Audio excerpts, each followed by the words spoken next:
გამარჯობა, ეს არის დღის ქრონიკა. ამერიკა-ევროკავშირის ვირტუალური პოლემიკა დღითი დღე აქტიურდება და რა თქმა უნდა, ის სულ უფრო მეტ ინტერესს იძენს საქართველოში.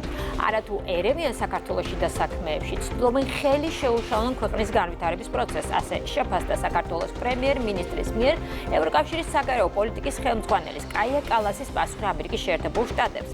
კალასმა თქვა, ჩვენ შეგვიძლია ბევრი რამ მივუთითოთ, რაც ამერიკაში არასწორია, მაგრამ ეს არ არის ჩვენი მუშაობის მეთოდი, ჩვენ არ ვაპირებთ სხვა ქვეყნების შიდა საქმეებში ჩარევას. შტატების კრიტიკა ყოველდღურად ახალ და უფრო მკაცრ აქცენტებს შეიცავს. ევროკავშირი უნდა შეიცვალოს ასესორს ამერიკას. მეტიც ევროპელი ლიდერები ანადგურებენ თავიანთ ქვეყნებს, აცხადებს ტრამპი. ეს პათოსი კი საქართველოსთვის კარგად ნაცნობია, თუმცა ამერიკის ახალი ადმინისტრაციის იდენტური ქართული პოზიციები ქვეყნის შიგნით რუსულ პოლიტიკად და ქვეყნის საგარეო კურსის ცვლილებად ფასდება. საქართველოში ისევ იმედოვნებენ, რომ ევროპულ ბიუროკრატიაში პროცესები გაჯასავდება. ევროკავშირის ლიდერების უპასუხისმგებლო პოლიტიკამ ევროპა ცივილიზაციურ უფსკულის პირას მიიყვარა. იქ სადაც იკარგება ეკონომიკური სტაბილურობა, ნადგურდება კულტურული იდენტობა და ეჭქვეშ დგება ევროპული იდეის ღირებულებითი საფუძველი, წერს პარლამენტის თავმჯდომარე შალვა პაპუაშვილი.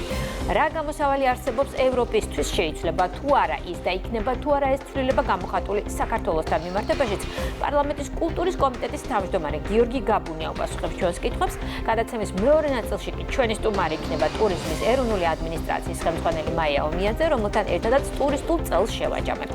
მივესალმებით ჩვენს პირველ სტუმარს გიორგი გაბუნიას. მოგესალმებით ბატონ გიორგი, გმადლობთ გადაცემაში მონაწილეობისთვის. როგორც უკვე აღნიშნე, ევროპული საბჭოს პრეზიდენტისა და ევროკომისიის ვიცე-პრეზიდენტის განცხადებები მოვისმინეთ ამერიკის პასუხად, რომ ისინი არ ერევიან სხვა ქვეყნების შიდა საქმეებში, ეს მათი მუშაობის სტილი არ არის და ურჩევენ ამერიკის შეერთებულ შტატებსაც თავი შეიკავონ ევროკავშირის შიდა საქმეების ჩარევისგან. აი როგორ აღიქმება ეს განცხადებები საქართველოდან? კიდევ ერთხელ მოგესალმებით, სანამ უშუალოდ საკითხთან დაკავშირებით გადავიდოდე, მე მინდა ვისარგებლო თქვენი ეთერით და სრულიად საქართველოს ჩვენს თითოეულ თანამოქალაქეს მინდა მივულოცო ის უდიდესი წარმატება, რომელიც დღეს გახდა ცნობილი, მოგეხსენებათ იუნესკოს მე-20 სესიაზე. ხორბალი და ასევე პურის ხობის ტრადიცია იქნა ცნობილი როგორც არამატერიალური კულტურული მემკვიდრეობის ძეგლის სტატუსი მიენიჭა ჩვენს ამ უძველეს ტრადიციას. ეს არის დიდი ამბავი, ისტორიული ამბავი და მე მინდა მივულოცო ჩვენს ქვეყანას, ჩვენს ხალხს ეს ძალიან დიდი წარმატება. ჩვენ ღვინის და პურის ქვეყანა ვართ და ჩვენს ქვეყანას, ჩვენს ხალხს ვერაფერი ვერ მოერევა და ვერავინ ვერ მოერევა.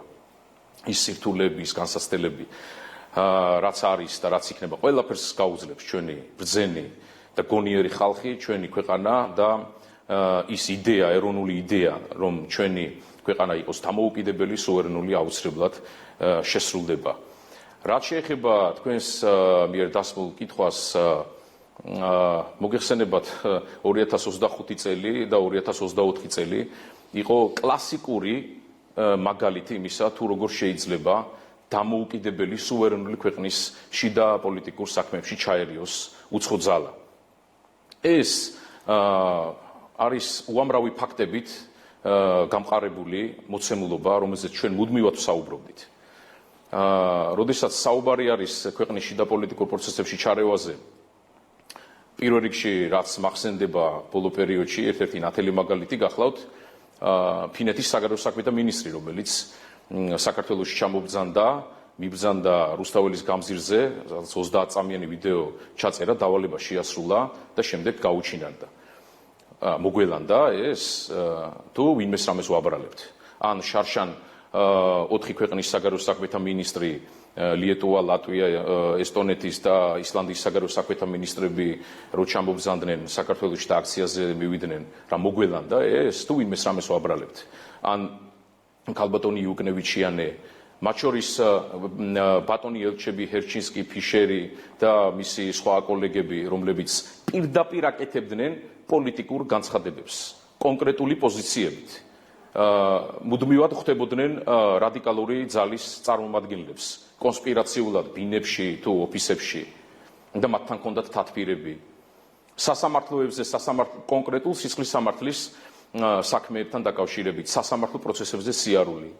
მათ შორის ჰოლანდიის ელჩის მოადგილე, პოლონეთის, ნორვეგიის, საფრანგეთის ასევე გერმანიის ელჩის სიარული დაგვავიწყდა ეს ყველაფერი ეს არ არის ქვეყნის შიდა პოლიტიკურ პროცესებში ჩარევა?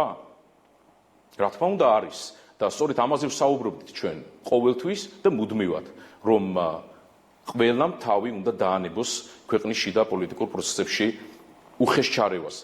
ჩვენ ასევე გვახსოვს ბატონი მიხაილ როთი, რომელიც უჩვეულოდ აქტიური იყო საქართველოსთან მიმართებით და ვინ არა, მათ შორის ქალბატონი კაია კალასი, მარტა კოსი, ეს ადამიანები მუდმივად იყვნენ დაკავებული, რომ საქართველოში შიდა პოლიტიკურ პროცესებთან დაკავშირებით ეკეთებინათ კონკრეტული განცხადებები, კონკრეტული საერთო მესიჯ ბოქსით, რომელსაც ჰქონდა კონკრეტული მიზანი, რომ მომხდარიყო საქართველოში პოლიტიკური პროცესების რადიკალიზაცია. მე ვახსენე 2024-2025 წლები, რა თქმა უნდა, ეს იყო წლები, როდესაც ხდებოდა მათი დეკლარირებულად ჩარევა, უხეშად, ქვეყნის შიდა პოლიტიკურ პროცესებში, მაგრამ ეს იმას არ ნიშნავს, რომ ისინი წინა წლებში არ ერეოდნენ, არ ჰქონდა ადგილი ჩარევას. რა თქმა უნდა, ჰქონდა, მაგრამ ეს იყო მუდმივი ბრძოლის პროცესი და ეს ბოლო 2 წელიწადი საქართველოს აღმოჩნდა ყველაზე უფრო მზად იმისთვის, რომ გადაეტეხა პროცესი და რეალურად ჩვენ გვეთქვა ჩვენი სათქმელი ხმამაღლა. მაშინ, როდესაც ჩვენს ქვეყანას, ჩვენს დამოუკიდებლობას, ჩვენს სუვერენიტეტს და ჩვენი ქვეყნის ეროვნულ უსაფრთხოებას დაემუქრა კონკრეტული რეალური საფრთხეები. და შესაბამისად, როდესაც საუბარი არის როგორ ფიქრობთ, აი ეხლა დღეს რასაც ხედავთ ჩვენ ამერიკის შეერთებული შტატების მხრიდან, რომლის ტონიც საკმაოდ მკაცრია, რაც აქამდე არ მოგვისმენია ევროკავშირთან მიმართებაში, ის არის კონკრეტულად, ასე ვთქვათ, კონკრეტულ აქცენტებს შეიცავს და სხვა თუ არაფერი უსაფრთხოების ეროვნულ სტრატეგიის დოკუმენტში არის ჩაწერილი პირდაპირ შავით თეთრზე წერია, რომ ევროკავშირი არის ევროპის განვითარების ერთ-ერთი მთავარი საფრთხე, როგორც ისინი წერენ. იმოქმედებს თუ არა, შეიტანს თუ არა ის ცვლილებებს, თუნდაც ევროკავშირის დამოკიდებულებაში. მოდით პირველ რიგში ვთქვათ თავად ამერიკასთან, იმიტომ რომ ერთ-ერთი მთავარი კრიტიკის ობიექტი ის არის ამერიკის მხრიდან და მე უშუალოდ კონკრეტულად ქართულ პოლიტიკაზე რა გავლენას იქონიებს. ის რომ დღეს ევროკავშირში არის პოლიტიკური და ეკონომიკური კრიზისი, ამაზე უკვე თავად ევროპაშიც საუბრობენ.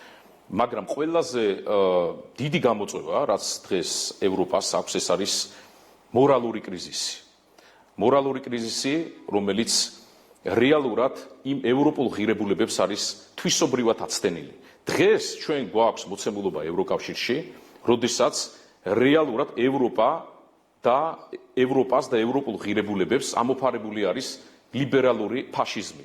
და დღეს ის ევროპული ბიუროკრატია, რომელზეც ჩვენ მუდმივად ვსაუბრობთ და რომელთაც ჩვენ მუდმივად ბრალს ვდებთ იმაში, რომ ისინი აცდენილები არიან რეალურ ევროპულ ღირებულებებს, სწორედ ამაზეა საუბარი. ის ისტორიული სიტყვები, როდესაც ზურაბ ჟანიამ თქვა 1998 წელს, რომ მე ვარ ევროპელი და მაშასადამე მე ვარ ქართველი და მაშასადამე მე ვარ ევროპელი, იმ ევროპისგან დღევანდელი ევროპა, იმის ლანდიც აღარ არის. ის აბსოლუტურად სხვა ევროპა იყო, დღეს აბსოლუტურად სხვა ევროპა გვაქვს. და ეს არის იმ ცდარი პოლიტიკის შედეგი, რომელსაც ჩვენ ამ ბოლო წლებში ხედავთ ევროპელი ბიუროკრატების მხრიდან. და სწორედ ამაზეა საუბარი, მათ შორის ამერიკის შეერთებული შტატების მხრიდან, რომ ეს პოლიტიკა თუ არ შეიცვლება, რეალურად ევროპა დადგება იმ გამანადგურებელი გამოწვევების წინაშე, რომელსაც ფიზიკურად ვერავინ და ვეღარაფერი ვეღარ მოერევა. სწორედ ამაზეა საუბარი და სწორედ ჩვენც ამას ვამბობთ, რომ ჩვენ, როდესაც აი დღეს თუნდაც თქვენი გადაცემის დასაწყისში რაც თქვი, რომ ჩვენ ვართ ღვინის ქვეყანა, ჩვენ ვართ ხორბლის ქვეყანა, ჩვენ ვართ ტრადიციების ქვეყანა. ჩვენ სწორედ იმიტომ ავირჩიეთ ევროკავშირი, რომ ჩვენი ტრადიციები, ჩვენი ეროვნული ღირებულებები უნდა შევინარჩუნოთ ევროპულ ოჯახში და არა ის დავკარგოთ ჩვენ ევროპულ ოჯახში. ჩვენ რატომ გვინდა ევროკავშირი? რომ ვემსახუროთ ევროკავშირს? არა, ჩვენ გვინდა რომ ვიყოთ დამოუკიდებელი სუვერენული სახელმწიფო, წევრი იმ რეალური ევროპული ოჯახისა, სადაც ჩვენ ვხედავთ გადარჩენას, სადაც ჩვენ ვხედავთ ჩვენი ეროვნული ამოცანების რეალიზებას და არა იმ ოჯახს, სადაც ჩვენ ამ ყველაფერს დავკარგავთ. სწორედ აქეთკენ არის მოწოდებული ჩვენი გზავნილები, ჩვენი პოლიტიკური გზავნილები, რომ ჩვენ გვინდა ვისურვოთ და ვიხილოთ ისეთი ევროპა, სადაც საქართველო იქნება წარმოდგენილი იმ ღირებულებებით და იმ ტრადიციებით, როგორცაც ჩვენ ვხედავთ ჩვენი ქვეყნის მომავალს. აი, მუდმივად თქვენი ოპონენტები გახსენებენ თქვენს, ესე ვთქვათ, მოლოდინს, რომ ევროკავშირის ბიუროკრატია შეცვლის ტონს და დამოკიდებულებას საქართველოს მიმართ და დღეს მაგალითად პრემიერმა რამდენიმე ისეთ ღონისძიებაზე გააკეთა აქცენტი, რომელიც ცოტა მართლა სასაცილოდ გამოიყურება საქართველოს მონაწილეობის გარეშე, როდესაც იმ მარშრუტზე არის საუბარი, სადაც ევროკავშირისთვის, ესე ვთქვათ, საციცოცხლო ენერგორესურსების მიწოდება უნდა გახდეს, ან თუნდაც სატრანზიტო დერეფანს წარმოადგენს, საქართველოს გარეშე, რომელსაც გასასვლელი აქვს შავ ზღვაზე, მისი იგნორირება და მონაწილეობა არ ხდებოდეს მსგავსი სახის ღონისძიებებში. აი, ამის ფონზე აი ეს მოლოდინი უფრო მეტად გამყარებულია, რომ მაგალითად დღეს რა კამათიც არსებობს, კრიტიკაც არსებობს ამერიკის შეერთებული შტატების მხრიდან ევროპის მისამართით, რომ ეს მოლოდინი უფრო და უფრო მეტად გამყარებული იქნება. ანუ აძლიერებს ამ მოლოდინს ის ვითარება, რომელიც არის დღეს, თქვენი აზრით. ნახეთ, ესე იგი, ჩვენ უნდა ვთქვათ ერთი რამ, რომ ევროპა და ევროპული ღირებულებები რჩება, ლიდერები მიდიან და მოდიან, რა თქმა უნდა, მე პირადად არ მაქვს განცდა, რომ არსებული ბიუროკრატების პირობებში რამე არსებითად შეიცვლება, მაგრამ ის რომ საქართველოს მიმართ განაწყენება არსებობს და არსებობს კონკრეტული მიზეზებით განპირობებულია, ეს მიზეზები გახლავთ შემდეგი, რომ საქართველოს აირჩია დამოუკიდებელი კურსი, საქართველოს აირჩია სუვერენული პოლიტიკა და ჩვენ თქვით, რომ ჩვენ გვინდა მშვიდობა, ჩვენ გვინდა განვითარება და ჩვენ არ გვინდა გავხდეთ იმ გლობალური პროცესების მონაწილე და გეოპოლიტიკური სათამაშო იარაღი, რომლის საფრთხეც საქართველოს რეალურად ემუქრებოდა. მე პირველ რიგში მაქვს მხედველობაში, რა თქმა უნდა, უკრაინაში მიმდინარე ომი. და ეს არის ერთ-ერთი მთავარი საკვანძო საკითხი, მათ შორის ევროპელი მაღალჩინოსნებისთვის. უკრაინაში მიმდინარე ომი, რომლის დასრულებაც დიდწილად გადაწყვეტს ძალიან ბევრ საკითხს და რა თქმა უნდა, იქ ვინ იქნება გამარჯვებული და ვინ დამარცხებული, ეს კიდე რა თქმა უნდა, ცალკე საკითხია, მაგრამ ერთადერთი, რასაც მე ვხედავ და სამწუხარო ის არის, რომ დღეს მოგიხსენებათ, აქტიურად მიმდინარეობს საუბარი და დიპლომატიური პროცესი უკრაინაში ომის დასრულებასთან დაკავშირებით და ჩვენ ვხედავთ, რომ ამ პროცესში ყველაზე ნაკლებად არის გათვალისწინებული უკრაინული ინტერესი, უკრაინის და უკრაინელი ხალხის ინტერესი. და სწორედ აი ეს საფრთხე, რაც რეალურად დადგა უკრაინელი ხალხის წინაშე, ემუქრებოდა საქართველოსაც და ემუქრებოდა ქართველ ხალხსაც. და ის რომ საქართველოს აირჩია დამოუკიდებელი კურსი, ჩვენს ეროვნულ ინტერესებზე დაფუძნებული პოლიტიკა. სწორედ ეს გახდათ მთავარი მიზეზი იმისა, რომ დღეს რეალურად საქართველოს გამოუცხადეს დიპლომატიური ომი. რა თქმა უნდა, მე პირადად არანაირი განცდა არ მაქვს იმისა, რომ არსებული მაღალჩინოსნების პირობებში რამე არსებითად შეიცვლება, ვინაიდან ჩვენ ვხედავთ პოლიტიკურ ჩიხს იმ განცხადებებისა და იმ პოლიტიკისა, რომელსაც ეს არსებული ბიუროკრატია ბოლო წლების განმავლობაში ახორციელებდა, მაგრამ რა თქმა უნდა, გრძელვადიან პერსპექტივაში ძალიან მნიშვნელოვანია, რომ ევროპაში პოლიტიკური სისტემა გაჯანსაღდეს რეალურად პოლიტიკური ვითარება, რაც იქნება საფუძველი იმისა, რომ საქართველოსა და ევროკავშირის შორისაც ასევე თვისობრივად გადაიტვირთოს პოლიტიკა და პოლიტიკური ურთიერთობა, ვინაიდან საქართველოსა და ევროკავშირის ურთიერთობას აქვს ძალიან დიდი პოტენციალი და ეს პოტენციალი მაქსიმალურად უნდა იქნეს გამოყენებული. კი ბატონო, და ბოლოს აუცილებლად მინდა გკითხოთ მომავალი წლის ბიუჯეტის პროექტზე და კონკრეტულად კულტურის სფეროზე. აი რა პრიორიტეტებით დაიხარჯება ფინანსები და კულტურაში, რა თქმა უნდა, და რამდენად ნაყოფიერი იყო თქვენი კომიტეტის თანამშრომლობა მთავრობასთან. მოგიხსენებათ, საქართველოს პარლამენტი და კერძოდ კულტურის კომიტეტი დებულებით გათვალისწინებული უმთავრესი ფუნქცია ეს არის საზედამხედველო საქმიანობის განხორციელება და თამამად შეიძლება ითქვას, რომ კულტურის კომიტეტის და კულტურის სამინისტროს ურთიერთობა არის ერთ-ერთი ნათელი მაგალითი, თვალსაჩინო მაგალითი იმისა, თუ როგორ უნდა ურთიერთობდნენ საკანონმდებლო და აღმასრულებელი ხელისუფლება ერთმანეთთან. ჩვენ მუდმივად ვართ კავშირზე, პირადად მე და ქალბატონი თიკა, კულტურის მინისტრი, მუდმივად ვართ ჩვენ კავშირზე, მიმდინარე საკითხებთან დაკავშირებით. მიმდინარე წელი იყო ძალიან წარმატებული, 600-მდე პროექტი განხორციელდა, მათ შორის 40 საერთაშორისო მნიშვნელობის პროექტი, იაპონიიდან დაწყებული, ამერიკის კონტინენტით დამთავრებული, ყველგან გაისმა ქართული კულტურა, ქართული ტრადიციული ხელოვნება, ქართული ხალხური სიმღერა, ქორეოგრაფია, ჩვენ ძალიან მნიშვნელოვანი პროექტები განვახორციელეთ და მათ შორის ჩვენთვის უმთავრესი პრიორიტეტია ჩვენი კულტურული მემკვიდრეობის დაცვა, მათ შორის მატერიალური კულტურული მემკვიდრეობის დაცვა და ამ მიმართულებით არაერთი მნიშვნელოვანი პროექტი იქნება მომავალში დაგეგმილი და განხორციელებული. ძალიან კარგია დინამიკა განვითარების მიმართულებით, მათ შორის შემოქმედებითი საქართველო, რომელიც პრაქტიკულად ყველა მიმართულებით აფინანსებს პროექტებს და ვფიქრობ, რომ ეს პოზიტიური დინამიკა მომავალშიც გაგრძელდება. დიდი მადლობა გიორგი გაბუნია საუბრობდა პირდაპირ ეთერში. ახლა უკვე მივესალმებ ჩემს სტუმარ სტუდიაში. ტურიზმის ეროვნული ადმინისტრაციის ხელმძღვანელი მაია ომიაძე შემოგვიერთდა. მოგესალმებით მაია, გმადლობთ გადაცემაში სტუმრობისთვის. მოგესალმებით, მივესალმები იმეთის მაყურებელს. იწურება წელი და შესაბამისად იწყება შეჯამებები, ესე რომ ვთქვათ, ერთ-ერთი პირველი თქვენ ხართ ჩვენს გადაცემაში სტუმრად, რომელიც შეაჯამებს წელს ტურისტული მიმართულებით. არაერთი ღონისძიება გქონდათ წელს დაგეგმილი, ძალიან ბევრი სიახლე ვიხილეთ საჰაერო მიმოსვლის თვალსაზრისით, არაერთი ავიაკომპანია, ახალი ავიაკომპანია შემოვიდა ბაზარზე. მოკლედ პირველი კითხვა იქნება ასეთი: აი, რამდენად გაამართლა წლევანდელმა წელმა თქვენი მოლოდინები, ანუ რამდენად მიიღეთ ის შედეგი, რაც გქონდათ მაგალითად დასახული წლის დასაწყისში? ხო, მოლოდინებით რომ დავიწყოთ საუბარი.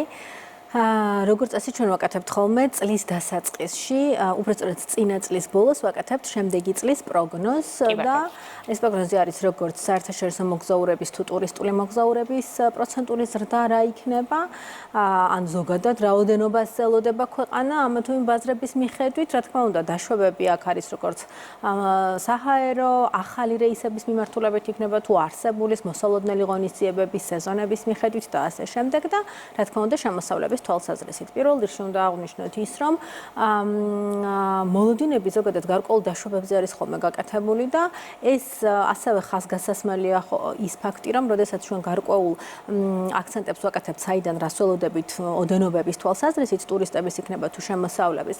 ხშირად ყოფილა ხოლმე ეს ასე ვთქვათ გარჩევის საგანი და მანამ სანამ შედეგი არ დადგება, ყოველთვის თავს ვიკავებთ ხოლმე წინასწარ ვისაუბრებთ. ერთია პროგნოზი, საპროგნოზო მაჩვენებლები და მეორეა შედეგი, ხო ასეა? შესაბამისად ხაზგასით მინდა აღვნიშნო, რომ ჯერჯერობით ციფრები რაც გვაქვს, ეს არის 3 კვარტლის დახურული მონაცემი, ანუ დაიხურა 3 კვარტალი და მონაცემი, მეოთხე კვარტალი მიმდინარეობს და რა თქმა უნდა ჩვენ მომავალი წლის დასაწყისში, როდესაც სრულად დაიხურებდა მეოთხე კვარტალით, ჩვენ საერთო 2025 წლის შემაჯამებელი სტატისტიკა გვექნება. მაგრამ ეს ამბავი მოვყევი, იმიტომ რომ დიახაც ზუსტად 3 კვარტალი ცხადყოფს ზუსტად იმას, რომ ჩვენ რა მოლოდინიც გქონდა, ზუსტად კვარტალი კვარტალში ჯდება და მივდივართ იგივე ლოგიკით, რაც იმას ნიშნავს, რომ პროცენტული ზრდა რა პროცენტიც გქონდა დაგეგმილი წინა წელთან მიმართებაში სეზონების მიხედვით იქნება ტურისტული ვიზიტების ოდენობით თუ შემოსავლების თვალსაზრისით ძალიან სწორად დაგეგმილად მიმდინარეობს, რაც მთლიანობაში მეტყველებს იმაზე, რომ ის სტრატეგია, რაც ჩვენ გაგვაჩნია როგორც ტურიზმის ეროვნულ ადმინისტრაციას, ისე ჩვენს ზემდგომ, თქვათ ეკონომიკის სამინისტროს, თუნდაც საჰაერო პოლიტიკის თვალსაზრისით, ყველაფერი დაგეგმილად მიდის და ჩვენ ალბათ მოგვიანებით ბაზრებზეც ვილაპარაკებთ, სადაც ძალიან გარკვევით ჩანს თუ რომელ ბაზარს ვაიდენტიფიცირებ როგორც ჩვენ სტრატეგიულ ბაზარს, სად გვაქვს სტრატეგიული ღონისძიებები, სხვადასხვა ტიპის კამპანიები, ფრენებს ეს ყველაფერი როგორ ემთხვევა და საბოლოო ჯამში ის სტატისტიკური მონაცემებისა, როგორცაც ჩვენ ვიღებთ, რომელი ქვეყნიდან რამდენი ტურისტი შემოდის და ეს ყველაფერი შემოსავლებში როგორ გადადის, ძალიან ლოგიკურად თანმიმდევრულად მეტყველებს იმაზე, რომ ძალიან სწორი სტრატეგიული მუშაობის შედეგია. ანუ წელმა გაამართლა, შეიძლება ასე თქვას. შეჯამება თქვენი პირველი კითხვაზე პასუხის, ბაზრების დივერსიფიკაცია არ წავიდეთ შორს, არ გადავდოთ უბრალოდ შორს ეს საკითხი და მოდით პირდაპირ ამას შევეხოთ. ახლა ბაზრების დივერსიფიკაცია არა მარტო ტურიზმის, საერთოდ ნებისმიერ სფეროსთვის არის ერთ-ერთი მნიშვნელოვანი მიმართულება და რამდენად მოხერხდა ახალი ბაზრების ათვისება, რა მიმართულებიდან არის უფრო მეტი ინტერესი ტურისტული ნაკადის და რომელი კუთხით არის უფრო მეტი სამუშაო საჭირო, აი გასააქტიურებლად. პირველ რიგში მოდით მაყურებელს ვუთხრათ, რომელია ტურიზმის მიმართულებით ჩვენი სტრატეგიული ბაზრები. ხო, რომელ ბაზრებს ვაიდენტიფიცირებთ, სად ვხარჯავთ ფულს და რა ღონისძიებებს ვაწარმოებთ მთელი წლის განმავლობაში. ეს არის ევროკავშირის ქვეყნები და დიდი ბრიტანეთი, ეს არის ყურის ქვეყნები, ჩინეთი, ინდოეთი, ევროკავშირის ქვეყნებში კიდე ჩაშლილად გვაქვს ქვეყნები, სადაც კამპანიებს ვაწარმოებთ. ეს არის პოლონეთი, გერმანია, საფრანგეთი, იტალია, სკანდინავიის ქვეყნები მთელი წლის განმავლობაში თქვენს ეთერებშიც და სხვადასხვა ეთერებშიც შუქდებოდა მრავალფუნქციური კამპანიები, მრავალკომპონენტიანი და ამაზეც ვისაუბრებთ და ამერიკის შეერთებული შტატები, სადაც ჩვენ საიმიჯო კამპანიები გვაქვს ხოლმე. ახალი ბაზრები არის ჩინეთი და ინდოეთი, სადაც მსხვილად გვაქვს აქტიური კამპანიები, თუმცა დამატებით ჩვენ ყოველთვის კიდევ დამატებით ახალ ბაზრებს მოვსინჯავთ ხოლმე წელს მაგალითად ვიყავით სამხრეთ კორეაში, ასევე ვიყავით სინგაპურში, კერძო სექტორთან ერთად ვცდილობთ რომ დამატებით ახალი ბაზრების დავინტერესდეთ და შესაბამისად საქართველოს შესახებ ცნობადობაც გავზარდოთ. ერთის მხრივ და მეორეს მხრივ ბიზნეს ხელი შეუწყოთ. ჩვენი მარკეტინგული კამპანიები ამ სტრატეგიულ ბაზრებს, რა თქმა უნდა, დივერსიფიცირებულია, ჩვენ არ ვართ ერთ ბაზარზე კონცენტრირებული. ზოგადად ტურიზმი ყველაზე, ასე ვთქვათ, მოწყვლადი შეიძლება ითქვა სფეროა. თუ კი რამე ხდება და კოვიდი ამის ძალიან კარგი მაგალითი იყო, პირველ რიგში ადამიანი მოგზაურობაზე აკეთებს როგორც ეკონომიას, ისე ვთქვათ გადაადგილების თვალსაზრისით წყვეტს მოგზაურობას. შესაბამისად, აი ამ გამოწვევებით ახსოვს ეპოქაში კარგია და სასურველია, რომ რამდენიმე ბაზარზე მუშაობდე და გარკვეულწილად შეძლო, რომ ერთი ბაზრიდან მეორეზე კონცენტრირება გადატანა სამუშაო ძალის, ასე ვთქვათ, აქტიურად შეძლო, ხომ?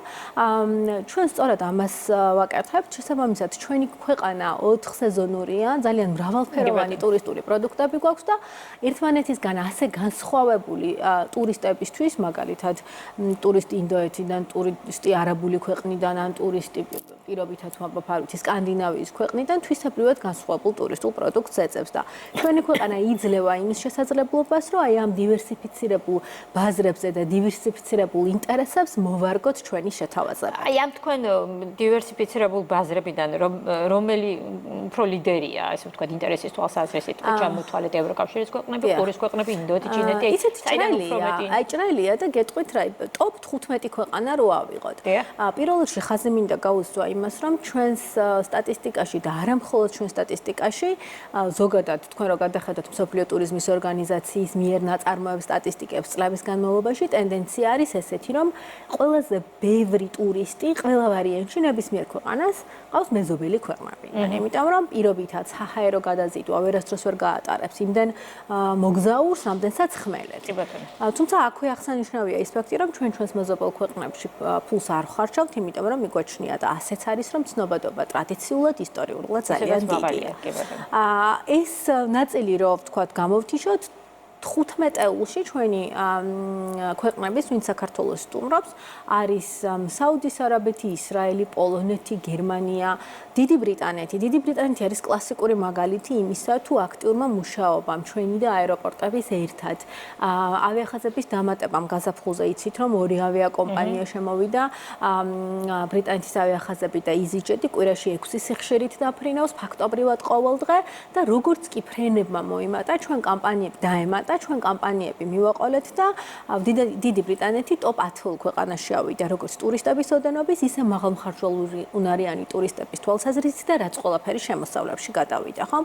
შესაბამისად, აი ეს თვალსაჩინოება ის დივერსიფიკაცია, როგორც ჩვენ კამპანიებს ვაწარმოებთ, როგორც ჩვენ სტრატეგიულად მუშაობთ და ფულს ხარჯავთ, აი ამ 10-15 სტრატეგიულ ტოპ ქვეყნებში ძალიან თვალნათლივ ჩანს. ჩინეთი გადმოვიდა ასევე ტოპ ქვეყნებში, ამან ბევრმა რამემ განაპირობა ეს იქნებოდა ვთქვათ უვიზო მიმოსვლა, ეს იქნებოდა პირდაპირ ფრენების თუ აი მსხვილი კამპანიების შედეგი, რასაც ჩვენ ვაწარმოებთ. კი ბატონო, იმ მთელი წლის განმავლობაში ჩვენ არაერთხელ გაგვიშუქები, არაერთხელ გაგვიკეთები ამაზე რეპორტაჟები, თქვენ დაგეგმილი ქონდათ მარკეტინგული კამპანიები სამიზნე ბაზრებზე, იმართებოდა ეგრეთ წოდებული როუდ-შოუები სხვადასხვა ქვეყნებში. რამდენად კმაყოფილი ხართ ამ მიმართულებით? თუ აქვე თუ შეიძლება, რადგან დრო ძალიან ბევრი არ აქვს, ასევე კულინარიულ გასტროტურიზმზეც, ესე ვთქვათ, ვეცდები რომ აქვე დავამატო ეს კითხვა, რომ საერთოდ ჯამში გითხრათ ამ მიმართულებით რა სურათი გაქვთ და რამდენად კმაყოფილი ხართ? გასტროტურიზმი ერთ-ერთი ძალიან ისეთი ღვინოსთან ერთად ძალიან პოპულარული ჩვენი ტურისტული პროდუქტია და რა თქმა უნდა, ნებისმიერი ტიპის საერთაშორისო მოგზაურს უცხოურ ქვეყანაში ქვეყნის პრეზენტაციისთვის ერთ-ერთი ყველაზე საინტერესო საინტერესო საპრეზენტაციო საშუალება არის, იმიტომ რომ სავიზიტო ბარათია შეიძლება ითქვას, კი, ბევრი სავიზიტო ბარათი გვაქვს და ეს შეიძლება ითქვას, რომ ღვინო და გასტრონომია ერთად ნამდვილად გამოგვარჩევს და განსაკუთრებულია და ჩვენ ამას ხშირად ვიყენებთ როგორც შესაძლებლობას ქვეყნის პრეზენტაციის. ადვილია, როდესაც ასეთი მდიდარი კულტურა გაქვს გასტრონომიის და ღვინის ტრადიცია 8000 წლოვანი, ადვილია კარგი გზა არის, კარგი გზა უნდა რომ შენი ქვეყნის ისტორია ამ ფორმით მოყვე.